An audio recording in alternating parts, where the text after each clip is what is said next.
Halo semuanya, terima kasih telah menonton video ini. Dan selamat pagi, siang, sore, ataupun malam dimanapun kita berada. Semoga kita selalu dalam lindungan Tuhan Yang Maha Esa. Pada kali ini saya akan membahas mengenai sebuah ilmu pelajaran tentang filsafat. Namun sebelum itu saya perkenalkan diri. Nama saya Panel Linggi, NIM saya 21024502029. Langsung saja kita masuk ke materinya. Apa itu filsafat dan filsuf? Filsafat berasal dari kata filosofian, filos yang berarti mencintai, mencari, pencarian akan, sedangkan sofian berarti cinta, kebijaksanaan dan kebenaran. Sedangkan filsuf adalah mengetahui dan penyelidikan dengan akal budi mengenai sebab-sebab, asas-asas hukum dan sebagainya daripada segala yang ada di dalam alam semesta, ataupun mengetahui kebenaran dan arti adanya sesuatu. Perlu diketahui, kehidupan seorang ahli filsafat dapat dikatakan tidak mudah. Hal ini dikarenakan pemikirannya yang rumit dan mendalam. Kesukaannya dalam mempelajari hal-hal rumit yang bahkan sulit dipahami oleh orang lain membuat filsuf harus berpikir lebih jauh dibanding orang-orang di sekitarnya. Filsuf adalah orang yang sedang mencari kebijaksanaan atau kebenaran. Maka walaupun ada yang mengaku bahwa dia seorang filsuf, walaupun dia sudah menemukan kebijaksanaan dan kebenaran, justru belum bisa dikatakan filsuf. Berikut adalah tokoh-tokoh atau filsuf-filsuf. Pertama ada Thales pada 625 sebelum Masehi sampai 545 sebelum Masehi.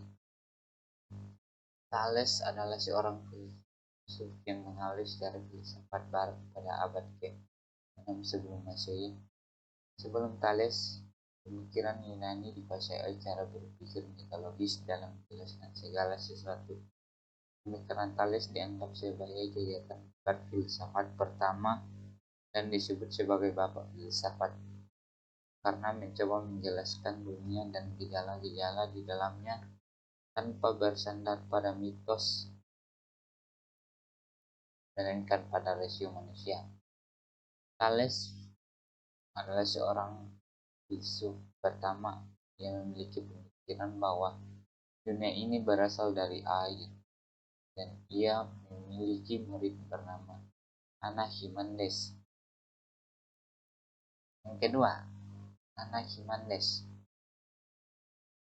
Anaximenes adalah seorang filsuf dari mazhab Miletos dan merupakan murid dari Thales. Seperti Thales, dirinya dan Anaximenes tergolong sebagai filsuf-filsuf dari Miletos yang menjadi perintis filsafat dari Barat. Anaximenes adalah filsuf pertama yang meninggalkan bukti tulisan berbentuk prosa. Ia mengatakan kehidupan ini berasal dari air. Berikutnya ada Charles Darwin. Adalah seorang naturalis dan ahli biologi Inggris, paling dikenal untuk berkontribusi pada teori evolusi. Ia mengemukakan bahwa semua spesies berasal dari nenek moyang yang sama dan berkembang dari waktu ke waktu.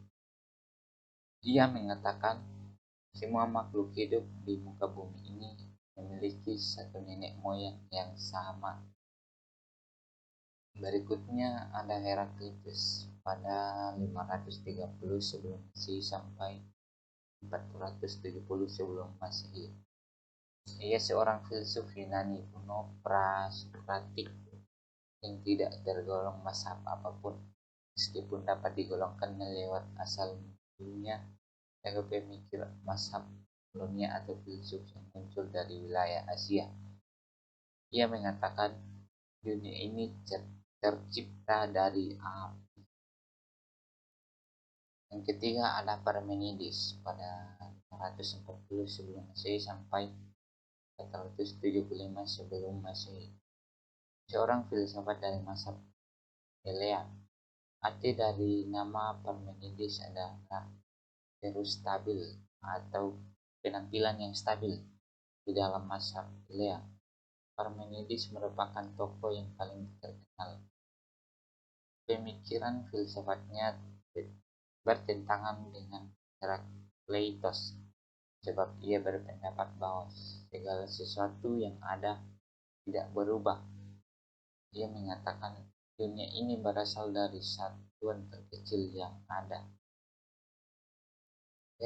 Yang keempat ada Demokritus pada 460 sebelum Masehi sampai 370 sebelum Masehi. Demokritus adalah seorang filsuf yang termasuk di dalam mazhab atomisme. Ia adalah murid dari Leucippus, pendiri mazhab tersebut. Demokritus mengembangkan pemikiran tentang atom, sehingga justru pemikiran Demokritus yang lebih terkenal dalam sejarah filsafat. Dunia semesta berasal dari satuan terkecil yang tak terbagi atau atom. Atom adalah satuan yang tidak terbagi. Filsuf-filsuf ini pertama kali di dunia. Para filsuf ini juga sering disebut filsuf alam karena perhatian dan pemikiran para filsuf dipusatkan pada alam dan bagaimana terciptanya alam semesta, seperti filsuf Thales yang mengatakan dunia ini tercipta oleh air. Sebetulnya karena ia tinggal di pantai sehingga setiap hari melihat air, sehingga ia menyimpulkan bahwa dunia ini dari air. Berikutnya ada aliran-aliran filsafat. Yang pertama ada materialisme.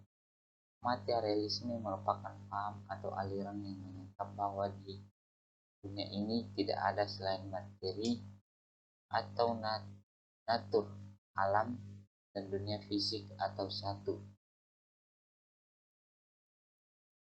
Yang kedua ada dualisme. Dualisme adalah ajaran atau paham yang memandang alam ini terdiri atas dua macam hakikat, yaitu hakikat materi dan hakikat rohani. Yang ketiga ada empirisme. Empirisme adalah aliran yang menjadikan pengalaman sebagai sumber pengetahuan. Yang keempat ada rasionalisme. Rasionalisme adalah paham atau aliran yang berdasarkan rasio, ide-ide yang masuk akal. Apakah dengan belajar filsafat akan semakin menjauhkan kita dari agama dan Tuhan? Filsafat mode of thinking. Cara berpikir tergantung Anda menggunakan filsafat.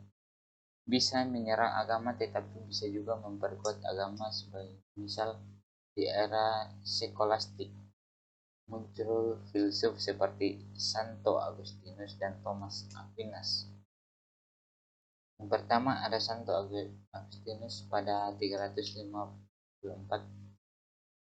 sampai 430. Santo Agustinus dari Hippo. Dia juga dikenal seorang Santo Agustinus atau Saint Augustine. Dan Saint Augustine dalam bahasa Inggris Beto Agustinus dan Dr. Rahmat adalah seorang filsuf dan teolog Kristen awal yang tulisannya mempengaruhi kekristenan Barat dan filsafat Barat. Santo berupaya membuktikan surga dan neraka dengan meminjam pemikiran Plato mengenai konsep forma. Yang kedua ada St. Thomas Aquinas pada tahun 1225 sampai 1274. Thomas Aquinas OP adalah seorang frater Dominika Itali, imam Katolik, dan dokter gereja.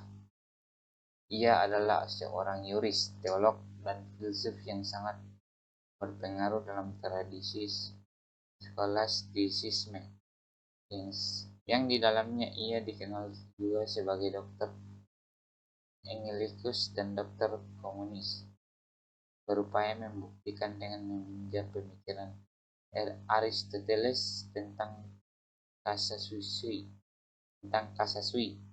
atau causa prima untuk membuktikan keberadaan Tuhan. Inilah mengapa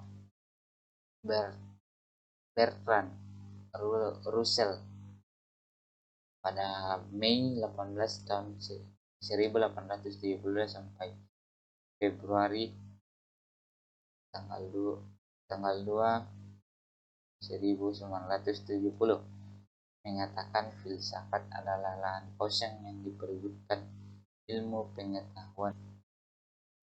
Baiklah, sekian untuk video kali ini.